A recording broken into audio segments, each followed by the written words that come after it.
Artists get their inspiration from various different places: nature, sound, experiences, other art, you name it, the list itself is endless. Each artist have their own muse. For some, it takes more work to reach it, or in this case, talk to it. Hilma Af Klint was born on October 26, 1862 in Sweden.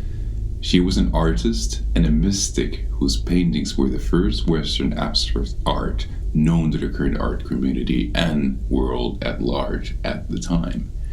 She was the fourth child of Mathilda Af Klint and Captain Victor Af Klint as Swedish naval commander. Hilma Af Klint spent summers with her family at their manor in Hanmora on the island of Adelsjö in Lake Mälaren. In these idyllic surroundings, she came into contact with nature at an early stage in her life. This deep association with natural forms was to be an inspiration in her work. Later in life, Hilma Af Klint lived permanently in Munsjö, an island next to Adelsjö. From her family, Hilma Af Klint inherited a great interest for mathematics and botany. She showed an early ability for visual art, and after her family moved to Stockholm, she studied in technic school and in Stockholm, where she learned portrait and landscape paintings. She was admitted to the Royal Academy of Fine Arts at the age of 20. During the years of 1882 and 1887, she studied mainly drawing, portrait painting, and landscape painting.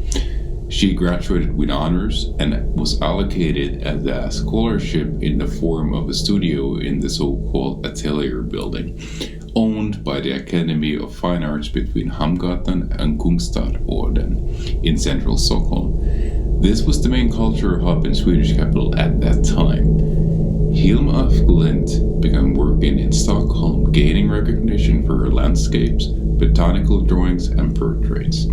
Her conventional paintings or work became the source of her financial income, but her life's work remained quite separate practice.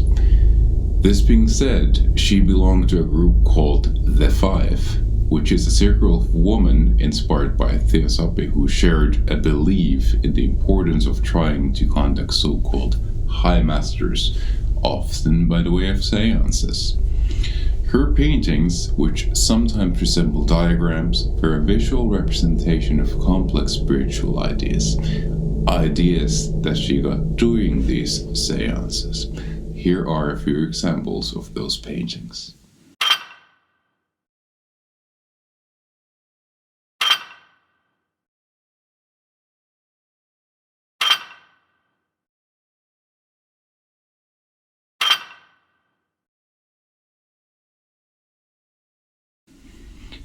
In 1880, her younger sister Hermina died, and it was at this time that the spiritual dimension of her life began to develop.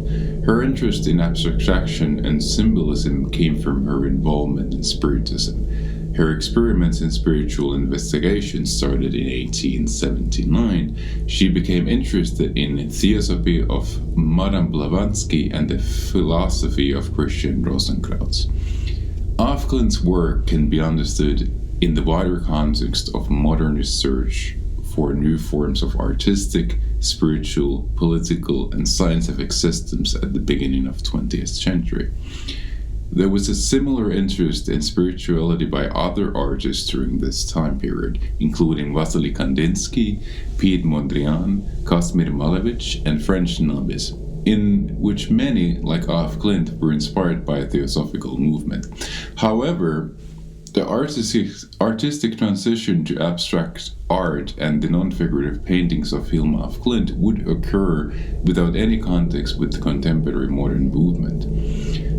The works of Hilma Af Klint are mainly spiritual, and her artistic work is a consequence of this. Through her work with the Five, Hilma Af Klint created experimental automatic drawings as early as 1896. Leading her toward an inventive geometrical visual language capable of conceptualizing invisible forces, both of the inner and outer worlds. She explored in world religions, atoms, and plant world and wrote extensively about her discoveries. As she became more familiar with this form of expression, Hilma Af Klint was assigned by the High Masters to create the paintings for the temple. However, she never understood what this temple referred to. Hilma Af Klint felt she was being directed by a force that would literally guide her hand. She wrote in her notebook, "The pictures were painted directly through me, without any preliminary drawings and with great force. I had no idea what the paintings were supposed to depict. Nevertheless, I worked swiftly and surely without changing a single brushstroke." In 1906, after 20 years of artistic works and at the age of 44, Hilma Af Klint painted her first series of abstract paintings. The works for the temple were created in 1906 and 1915, carried out in two phases with an interruption between 1908 and 1912. As Hilma Af Klint discovered her new form of visual expression, she developed a new artistic language. Her paintings became more autonomous and more intentional. The spiritual would continue being the main source of creativity throughout the rest of her life.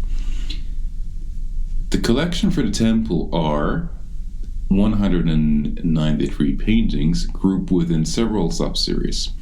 The major paintings dated 1907 are extremely large. This series, called The 10 Largest, describes the different phases in her life from early childhood to old age. Quite apart from their diagramical purpose, these paintings have a freshness and a modern aesthetic of tentative line and hastily captured image, a segmented circle, a helix bisected and divided into spectrum of lightly painted colors. The artistic world of Hilma Af Klint is impregnated with symbols, letters, and words. The paintings often depict symmetrical dualities or reciprocities, up and down, in and out, earthly and historic, male and female, good and evil. The color choice throughout is metaphorical. Blue stands for the female spirit, yellow for the male one, and pink, red for the physical, spiritual love. The swan and the dove, names of two series of the paintings for the temple, are also symbolic, representing respectively transcendence and love. As gates to other dimensions, her paintings call for interpretation on a narrative, esoteric, and artistic level while evoking primordial geometric and humanistic motives. When Hilma Af Klint had completed the works for the temple, the spiritual guidance ended. However, she continued to pursue abstract paintings, now independent from any external influence. If the paintings for the temple were mostly oil paintings, she now also used watercolors. Her later paintings are significantly smaller in size. She painted, among others, a series depicting the standpoints of different religions at various stages in history, as well representations of the duality between physical being and its equivalence on a historic level.